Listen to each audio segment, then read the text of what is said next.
করে পরিষ্কার করে গোসল করিয়ে দেই। তারপর হাতে একটু শ্যাম্পু নিয়ে ভালোভাবে পুরো শরীরটাকে মাখিয়ে দিই।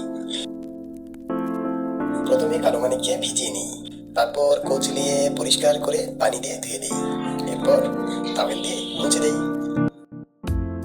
কানের ভেতরে থাকা ময়লা তুলো দিয়ে ভালো করে পরিষ্কার করি এবং জীবাণুনাশক দিয়ে কানে থাকা ময়লা পরিষ্কার করি। হেয়ার অয়েল দিয়ে শরীরটাকে ভালো করে মাখিয়ে নিই। এবার একটি হিটিং মেশিনে রেখে গাটাকে একটু শুকিয়ে নেই। এবার চিরুনি দিয়ে ভালো করে আঁচড়িয়ে দেই।